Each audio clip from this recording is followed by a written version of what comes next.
السلام علیکم ناظرین، آپ دیکھ رہے ہیں Arsalan T V news. Chairman P T I Imran Khan کا قوم سے اہم مزید ویڈیو دیکھنے کے لیے ہمارے چینل کو سبسکرائب اور لائک کریں۔ آج میں آپ بڑے آرام سے جو میری سائیڈ ہے، جو ہماری سائیڈ ہے، وہ میں آپ کو بتاؤں۔ مسئلہ ہمارا سب سے بڑا کیا ہے کہ جو بھی تحریک انصاف کا کارکن یا سپورٹر یا اس کا کوئی عہدیدار، تقریباً سب کو پکڑ کے جیلوں میں ڈال دیا، اور اگر جو جیل میں نہیں ابھی تک ڈالے وہ سب انڈر گراؤنڈ چلے گئے، وہ گھروں سے باہر چلے گئے کیونکہ ان کے گھر پہ چھاپے پڑ رہے ہیں۔ تو اس لیے میرا پورا انفارمیشن لینا مشکل بھی ہے، تو اور مجھے دیر بھی لگتی۔ اب ہو کیا رہا ہے ہمارے لیے انفارمیشن لینا؟ ہمارا یہ ہے کہ ہمیں انفارمیشن آ نہیں رہی، گورنمنٹ دے نہیں رہی انفارمیشن، ہمارے لوگ انڈر گراؤنڈ گئے ہوئے ہیں، ہمیں ان سے پوری انفارمیشن نہیں مل رہی، کیونکہ اس کے اوپر کوئی بات ہی نہیں کر رہا، حکومت کی طرف سے کوئی بات ہی نہیں کر رہا کہ 25 لوگوں کو شہید کیا گیا ہے اور وہ سارے کسی کے ہاتھ میں ہتھیار نہیں تھا۔ تو اس ملک میں کوئی جان کی اہمیت نہیں ہے؟ میں بار بار بتاتا ہوں کہ فرانس کے اندر وہ سیدھے شہریوں کو جب وہ احتجاج کر رہے ہوں، یہ ایک جمہوریت کے اندر حق ہوتا ہے۔ ہمارے لوگوں کو انہوں نے پکڑا، جیو فینسنگ کر کے ہم نے پکڑ لیا، تحریک انصاف کے کارکن فلان جگہ پہ تھے۔ بھئی جیو فینسنگ تو یہ بتا رہی ہے کہ وہ ایک جگہ کے اوپر تھے، یعنی اگر آپ نے چلے کور کمانڈر کے گھر کے سامنے تو وہ جیو فینسنگ میں آ جائے گا۔ کیا وہ یہ جو توڑ پھوڑ تھی اس میں شامل تھے؟ کیا وہ آگ لگانے میں شامل تھے؟ اگر تھے تو ہم سب سے زیادہ مذمت ہم کرتے ہیں۔ یہ بھی ایک پروپیگنڈا کہ عمران خان نے مذمت نہیں کی۔ اتنا بڑا جھوٹ۔ 4 دن میں بند تھا، 4 دن مجھے جیل میں، مجھے کوئی پتہ ہی نہیں تھا، نظر بند تھا۔ جب میں جیل سے نکلا اور سپریم کورٹ پہنچا تو چیف جسٹس کے سامنے میں نے کہا کہ میں ہر قسم کی وائلنس کے خلاف ہوں، میں اس کی مذمت کرتا ہوں۔ میں نے ان کو بتایا کہ 27 سال میری پالیٹکس ہے، مجھے گولیاں لگی، کبھی ہوا کہ میں نے اپنے لوگوں کا توڑ پھوڑ کرو کہ جا کے کسی کو میں نے نام لیا اس آفیسر کا، انٹیلیجنس آفیسر کا، جو 3 میں سے ایک سسپیکٹ تھا، جب مجھے گولیاں لگی، کسی نے کچھ کیا؟ کوئی سرکاری بلڈنگ جلائیں، کچھ کیا؟ تو میں 4 دن بند ہوں، باہر نکلتا ہوں تو مجھے پتا چلتا ہے جی یہ ہو گیا۔ تو میرے سے جب چیف جسٹس صاحب نے پوچھا، میں نے واضح طور پہ کہا کہ میں اس کی سخت مذمت بھی کرتا ہوں، اور میں کبھی اپنے لوگوں کو اجازت نہیں دی آج تک کہ پرامن احتجاج کے علاوہ کچھ کریں۔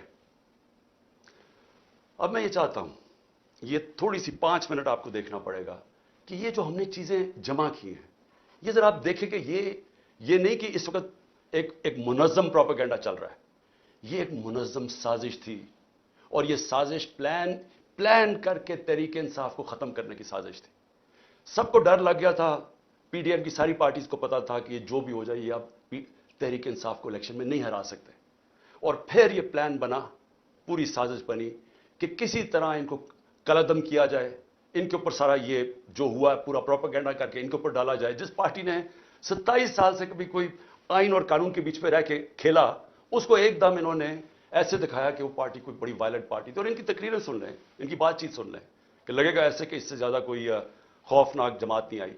وہ جماعت جس کے اندر عورتیں اور بچے ہوں، وہ جماعت جس کے جلسوں کے اندر فیملیز آئیں، تو میں چاہتا ہوں کہ یہ جماعت جس کی تھوڑی سی 5 منٹ کی فلم ہے، یہ ضرور دیکھیں، تحریک کیونکہ انصاف ہم نے کے یہ خلاف منظم سازش 25 مئی کے ظلم و ستم، چیئرمین عمران خان پر قاتلانہ حملوں، زمان پاک حملوں سمیت ریاستی فسطائیت کے تمام مظاہروں کے باوجود تحریک انصاف کے کارکنان نے ہمیشہ پرامن احتجاج کا سہارا لیا۔ 9 مئی 2023 کو چیئرمین تحریک انصاف کو توہین آمیز انداز میں عدالت سے اغوا کیا گیا، تو بھی پرامن احتجاج کی اسی روایت کو برقرار رکھتے ہوئے تحریک انصاف نے پرامن احتجاج کی کال دی۔ جو مظاہرین آگے کی جانب بڑھ رہے تھے، پولیس غائب ہوتی چلی جا رہی تھی، گویا شرارتی عناصر کو کھل کر کھیلنے اور مظاہرین کو اکسانے کا موقع فراہم کر رہی تھی۔ اس بات کی تحقیقات لازم ہے کہ بات بات پر دفعہ 144 کے نفاذ کی آڑ میں لاٹھیاں برسانے والی پولیس اس کی ہدایت پر منظر عام سے غائب ہوتی چلی گئی۔ اس کے بعد ان صاحب کی تلاش ضروری ہے جنہوں نے عوام کو اشتعال دلانے کے لیے گیٹ پر کھڑے ہو کر اندر موجود اہلکار سے بحث کی۔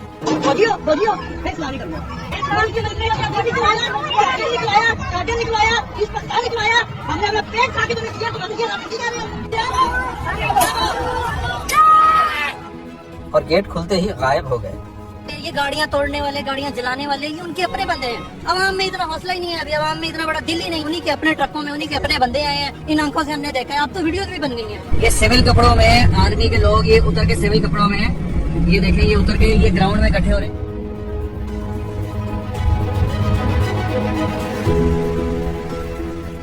खुद अपने हाथों से आग लगा रहे हैं। मैंने अपनी आंखों से, मैंने उन बंदों के साथ बात भी की है। वो यहाँ फोन पे बता रहे हैं यहाँ 250 बंदा है, यहाँ ये हो गया, यहाँ वो हो गया। अब जरा आगे देखें, एक बात काबिल गौर है, वो है इमारत के अंदर पहले से ही टूटे हुए शीशे। गोया किसी ने मुद्दा तहरीक इंसाफ पर डालने के लिए तोड़ फोड़ पहले कर रखी थी। अब सवाल ये कि क्या तहरीक इंसाफ के कायदीन ने कारकुनान को उकसाया? जवाब है कि सूरत हाल दरअसल इसके बरअक्स थी। तहरीक इंसाफ के कायदीन ने मुतअद्दिद मरतबा कारकुनान को पुरअमन रहने की ताकीद की। खास तौर पर डॉक्टर यास्मीन राशिद, जिन पर बिलखुसूस इल्जामात की बूछाड़ की जा रही है, उन्होंने बारहा कारकुनान को पुरतशद्दुद कार्रवाइयों से बाज रखने की ताकीद की। मेहरबानी करके अंदर जाने की बिल्कुल मत कोशिश करें, आप बाहर आ जाए सारे, वापस आइए, वापस आइए, जिस मकसद के लिए आए हैं उसके लिए आइए, आप मेहरबानी करके वापस आइए। तहरीक इंसाफ के रहनुमा मियां महमूद रशीद और सीनियर तजियाकार आफ्ताब इकबाल जो इस मौके पर मौजूद थे। प्रोटेस्ट, हमने तो पुरअमन प्रोटेस्ट का ऐलान किया था। अब कुछ शर्त पसंद अनासर किधर से आए हैं, कैसे आए हैं, अरे वो गलत गए। डॉक्टर यास्मीन राशिद बार बार अनाउंस कर रही थी कि हमने अंदर नहीं जाना, हमने पुरअमन एहतजाज करना है। पीटीआई की सरकर्दा लीडर अंदर जाने की बिल्कुल मत कोशिश करें, आप बाहर आ जाए सारे। वो कह रही है कि आप कोर कमांडर हाउस में एंटर होने की कोशिश ना करें।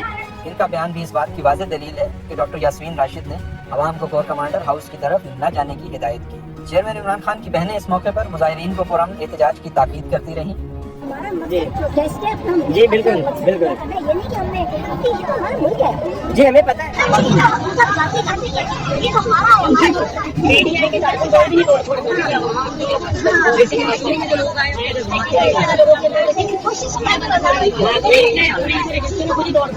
एक और अमर भी काबिल जिक्र है कि तहरीक इंसाफ से ताल्लुक रखने वाले तमाम मुजाहिरीन या तो खाली हाथ थे या हाथों में सिर्फ डंडे थामे हुए थे।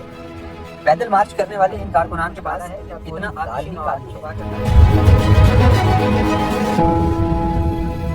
Core commander house. मैंने ये कहा कि इसमें ये चंद विजुअल्स हैं। खबरें तो और भी सारे पाकिस्तान से आ रही हैं कि पेशावर में क्या हुआ। शाह फरमान, हमारे मेन लीडर, पार्टी के फाउंडर मेंबर, हमारा जो वजीर इत्तलात था शौकत यूसुफ सही, वो फाउंडर मेंबर्स, उनको वो कौन लोग थे जिन्होंने पकड़ के उनके कपड़े फाड़ दिए जब वो रोक रहे थे लोगों को कि नहीं आपने ये लोगों को इश्तिहार नहीं देना, हम पुरअमन एहतजाज करेंगे। तो वो कौन लोग थे? हर जगह से एक ही खबरें आ रही हैं। वहाँ मियाँ वाली में वो लोग बड़े फख्र से, वो जहाज, उसको जहाज चौक कहते हैं, तो वो जो सेबर जेट लगा हुआ है, बड़े फख्र से लोग उसको देखते हैं। वो MNA जो हमारे अमजद अली खान है, उन्होंने कहा मेरे सामने ये लोग आए और इनके पास कोई चीज़ थी, क्योंकि वो जल ही नहीं सकता था, वो तो एल्यूमिनियम था। इन्होंने कुछ किया, इनके सामने आके उसको जला दिया।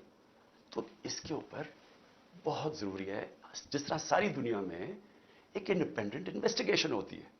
हम कुछ नहीं और चाह रहे हैं, हम सिर्फ चाह रहे हैं कि इंडिपेंडेंट इन्वेस्टिगेशन की जाए। और मैं आज जितनी मुझे इंफॉर्मेशन है, और मेरी 27 साल की पॉलिटिक्स है, यानी मैं इसको कहता हूं 27 साल की इंसाफ की तहरीक की जद्दोजहद है, जहाद है। मैं ये चाहता हूं कि एक जब भी ये इन्वेस्टिगेशन होगी, मैं अभी आपके सामने पेशेंट गोई करता हूं कि निकलेगा क्या। मुझे पुलिस से भी पकड़वा सकते थे, मैं high court, Islamabad high court की बिल्डिंग से बाहर निकलता, वहां पुलिस ही पुलिस थी, वो पुलिस मुझे पकड़ लेती। हमारे पास तो कोई लोग नहीं थे, बाहर भी पकड़ सकते थे। क्या जरूरत पड़ी थी कि मैं वहां बैठा हूं, तोड़ फोड़ करके, जिस तरह अटैक किया रेंजर्स ने, जिस तरह लोगों को मारा, वकीलों को मारा। वो बेचारा वो अमला था, उसके अंदर जो बायोमेट्रिक वेरिफिकेशन का अमला बैठा हुआ था, उनकी मशीनें थी, उनको मारा, मशीनें तोड़ दी।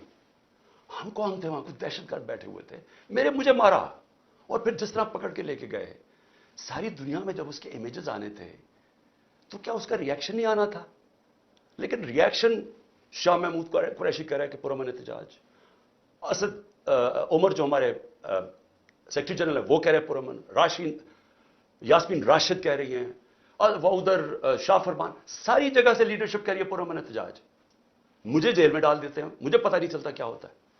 तो क्या ये जिन लोगों ने ये प्लान करके, रेडियो पाकिस्तान की बिल्डिंग कैसे जल गई? एहतजाज तो कहीं और हो रहा था, उधर कौन पहुंच के किसने बिल्डिंग जला दी? सीसीटीवी कैमराज हैं इधर। वो जो आदमी इश्तियाल दिलवा रहा है लोगों को कोर कमांडर के घर के बाहर, और जैसे ही लोग अंदर जाते हैं खुद भाग जाता है। इनकी तो आप नादरा के डेटाबेस में आप उसको पता चल सकता है वो कौन आदमी था। तो क्या कोई किसी किस्म की कोई इन्वेस्टिगेशन के बगैर एक वन साइडेड कंट्रोल्ड मीडिया के ऊपर प्रोपेगेंडा चल रहा है? मुझे पकड़ा, इंटरनेट सर्विसेज बंद की, सारे मीडिया के ऊपर कंट्रोल कर लिया, और कंट्रोल्ड मीडिया के ऊपर पहले से वन साइडेड प्रोपेगेंडा चलना शुरू हो गया कि पीटीआई ने कितना जुल्म किया। मौका ही नहीं दिया हमें अपना मौका पेश करने के लिए, सबको पकड़ के जेलों में डाल दिया। मैं अकेला जो सुप्रीम कोर्ट के बाद जब मुझे रिहा होता हूं, पहले मुझे 3 घंटे इस्लामाबाद हाई कोर्ट के अंदर बंद कर देते हैं कि जी रास्ता ही नहीं साफ। वो अगर वो रात के 11 बजे मैं वहां से निकलता हूं, हालांकि फैसला 6 बजे आ गया था, मैं बैठा हुआ वहां। उसके बाद हमारे लोगों को हर किसी को पकड़ लेते हैं। मैं ये सवाल पूछता हूं कि किस दुनिया में ऐसे होता है कि सारी सीनियर लीडरशिप को पकड़ लिया? वो भी जो लोग कह रहे थे कि पुरअमन एहतजाज होना चाहिए, उनको भी पकड़ लिया। वो लोग जिन्होंने हमेशा बात की कि हम पीटीआई आइन और कानून के बीच में रहना चाहते हैं, सारे आज जेल में हैं, सारी सीनियर लीडरशिप जेल में ये छुपी हुई है। और फिर कारकुनों को पकड़ लिया, लेकिन कारकुनों को नहीं सिर्फ पकड़ा, जो भी सपोर्टर्स थे उनको पकड़ लिया। यानी ये इंतहा थी कि पिछली इतवार को हमने तहरीक इंसाफ ने एक कॉल दी कि पाकिस्तान को बचाओ, आइन को बचाओ, पाकिस्तान बचाओ। इसके ऊपर लोग अपने प्लेकार्ड पकड़ के आइन बचाओ पाकिस्तान बचाओ खड़े हैं, उनमें से लोगों को पकड़ के ले गए। कभी औरतों से, मैं ये बार बार कहता हूं, कभी औरतों से ये जुल्म नहीं किया जो हमने इस बार देखा कि किस, यानी प्लान करके औरतों को जलील करना। पुरअमन एहतजाज, आइन हमें हक देता है, हम कहीं भी एहतजाज कर सकते हैं। आइन ने यह नहीं कहा कि आप इधर एहतजाज कर सकते हैं, इधर नहीं कर सकते। कहीं भी पाकिस्तान के अंदर हम एहतजाज कर सकते हैं अगर हम समझें कि कोई नाइंसाफी और जुल्म हो रहा है। ये हमारा हक है, ये आइन हमें हक देता है। ये कह रहे हैं जी कि जो भी पीटीआई का वो आइन बचाओ मुल्क बचाओ पे खड़े हुए हैं, उनको भी पकड़ के जेलों में डाल दिया। वर्कर्स को क्या कह रहे थे? जियो फेंसिंग हमने की, वो लोग वहां खड़े हुए थे। लोग अगर पुरअमन एहतजाज कर रहे हैं तो वो कौन सा कानून तोड़ रहे हैं? उस पर पकड़ के लोगों को अंदर डाल दिया। लोग निकलते हैं, जेल में से निकलते हैं, अदालत जाते हैं, बेल मिलती है, पुलिस खड़ी होती है, फिर जेलों में डाल देती है। देखें, ये कोई इसलिए नहीं हो रहा कि पीटीआई ने कोई गलतियां की हैं या कोई जुल्म किया। और मैं ये वाज़ेह कर दूं, किसी पीटीआई का कारकुन कोई जला रहा है, कुछ कानून तोड़ रहा है, गाड़ियां तोड़ रहा है, अगर उसकी तस्वीर आती है हमें बताएं, हम उसको कहेंगे कि जाके अपने आप को अदालत के सामने पेश करो। हम कहेंगे उनको जेलों में डालो, सजाएं दो। लेकिन ये तो होता ही नहीं है कि वन साइडेड एक पूरी कैंपेन चल रही है जो पीटीआई का।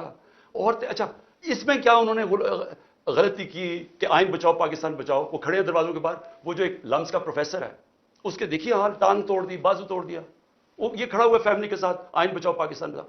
ये कौन सा इसने मुल्क का कानून तोड़ा था? तो इस वक्त कोई मुल्क के अंदर कानून नहीं काम कर रहा। हमें सिर्फ उम्मीद अदलिया से है, और अदलिया के ऊपर इतना प्रेशर डाला हुआ है इन्होंने, जजेस के ऊपर जो प्रेशर डाला हुआ है कि किसी तरह हमें रिलीफ ना मिले। देखें होगा क्या, जरा आगे का मैं आप सोचता हूं ना, मैं एज ए पाकिस्तानी सोचता हूं।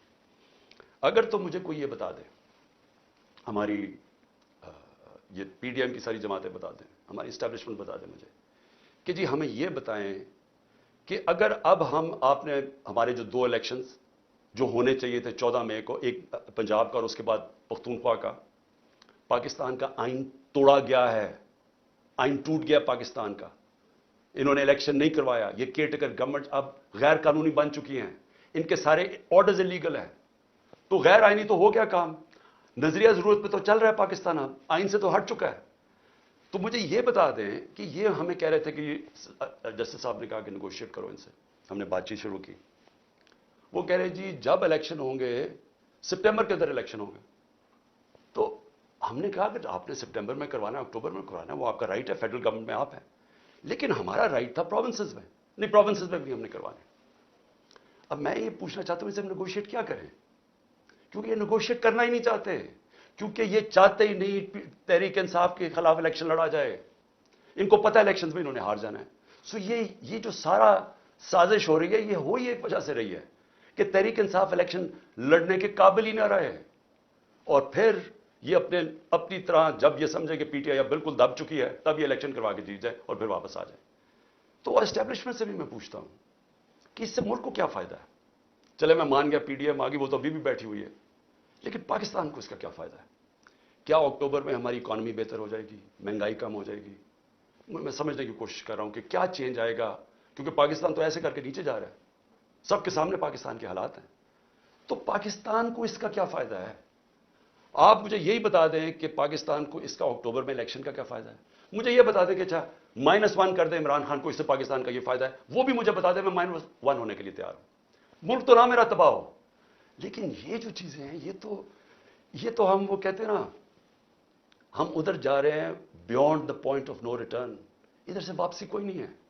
جب ایک ملک کا آئین ٹوٹ جاتا ہے، جب ملک کے سپریم کورٹ کے فیصلے نہیں مانے جاتے، جب ہائی کورٹ فیصلہ کرتا ہے کہ جی عمران ریاض کو یا پروڈیوس کرو اور اس کو نہیں دیا جاتا، اس کو سامنے عدالت کے نہیں لے کے آتے، جب 7,500 تحریک انصاف کے کارکنوں کو جیلوں میں ڈالا ہوا ہے، وہ زیادہ تر تو ابھی تک عدالتوں میں نہیں آئے، جب وہ آتے ہیں پکڑ کے پھر سے لے جاتے ہیں، کس قانون کے تحت؟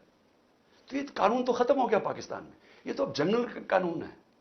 تو ادارے بھی کرش کر دیے، سپریم کورٹ کی اوپر پریشر ڈال دیا، اس کے فیصلے نہیں مانتے. 14 مئی گزر گئی، الیکشن نہیں ہوا. اس کے بعد ہائی کورٹ کے فیصلے نہیں مانتے، نیچے سے فیصلے ہوتے ہیں، وہ کہتے ہیں پروڈیوس کرو، ہمیں نیچے سیشن کورٹس میں پروڈیوس نہیں کرتے، وہ فیصلہ کرتے ہیں، وہ پولیس ان کی سنتی نہیں ہے.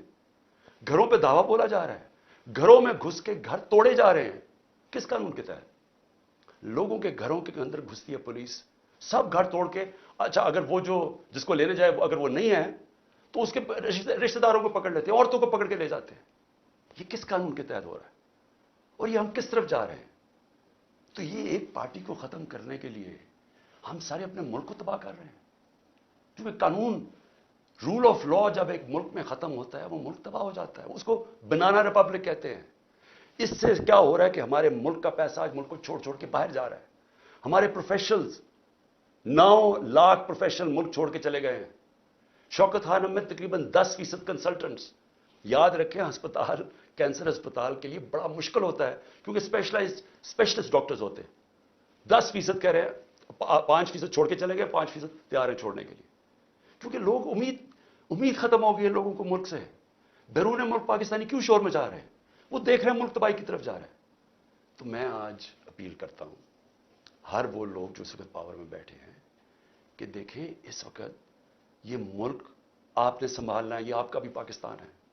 فائدہ صرف اگر یہ نیچے بھی چلا جائے گا تو صرف ان کو ہوگا جن کا سارا کچھ باہر پڑا ہوا ہے، جن کے اربوں ڈالر باہر پڑے ہوئے ہیں. ان کو کوئی، یہ پی ڈی ایم کے لوگوں کو کوئی فرق نہیں پڑ رہا، نہ زرداری کو کوئی فرق پڑ رہا ہے، نہ نواز شریف کو کوئی فرق پڑ رہا ہے. لیکن جنہوں نے جینا مرنا اس ملک میں ہے وہ تو سامنے تباہی دیکھ رہے ہیں. مجھے کہہ جی کہ عمران صاحب آپ کو اگر ملک سے باہر جانے کی کہا جائے تو آپ چلے جائیں گے. میں کیوں باہر جاؤں گا؟ میری کون سی باہر پراپرٹی رہے؟ میں تو سب کچھ بیچ کے اپنے ملک میں لے آیا ہوں. یہ میرا تو گھر ہے، یہ میرا، میں کیوں کہیں باہر جاؤں گا؟ میں ان دونوں کی طرح جب مشکل آتی ہے تو دونوں کے باہر بھاگ جاتے ہیں کیونکہ پیسہ ہے، اربوں ڈالرز انہوں نے باہر رکھا ہوا ہے. تو میں نے تو یہی رہنا ہے. اور جنہوں نے یہی رہنا ہے، میں آج آپ سب کو اپیل کر رہا ہوں کہ ملک تباہی کی طرف جا رہا ہے. قانون جس ملک کا ختم ہوتا ہے، انصاف کا سسٹم ختم ہوتا ہے، جس ملک میں جنگل کا قانون آ جاتا ہے جو آ گیا ہے، جس ملک کے اندر آئین ختم ہو جاتا ہے، جس ملک کے اندر کمزور کے لیے کوئی سننے والا نہیں ہوتا اور طاقتور جو مرضی طے کر لیتا ہے، وہ ملک تباہ ہو جاتے ہیں. حضرت علی کا قول ہے کفر کا نظام چل جائے گا لیکن ظلم اور ناانصافی کا نظام نہیں چل سکتا. یہ نہیں چلنے لگا، یہ کوئی نہیں سنبھال سکے گا. تو ابھی بھی ایک ہی راستہ ہے. جو بھی میری بات سن رہے ہیں میری یاد رکھیں، وہ پاکستانی ہیں جس کو اللہ سب کچھ دے بیٹھا ہے، جس نے پرائم منسٹرشپ دیکھ لی ہے، اس سے زیادہ پیار عوام کا دیکھ لیا ہے. میں ان سب کو یہ کہہ رہا ہوں کہ صرف ایک راستہ اب آگے، صاف اور شفاف الیکشنز کروائیں. وہ شروع ہوگی ہماری فائٹ بیک اس ملک کو اس دلدل سے نکالنے کے لیے. شکریہ. Chairman P T I Imran Khan کا یہ کہنا تھا کہ تحقیقات صاف اور شفاف ہو. تو اب دیکھتے ہیں کیسی ہوتی ہے. باقی چینل کو سبسکرائب، لائک اور شیئر اور سبسکرائب کریں. شکریہ. کہ اس دعا کے ساتھ اللہ تعالیٰ اس ملک کی حفاظت کرے. پاکستان زندہ باد.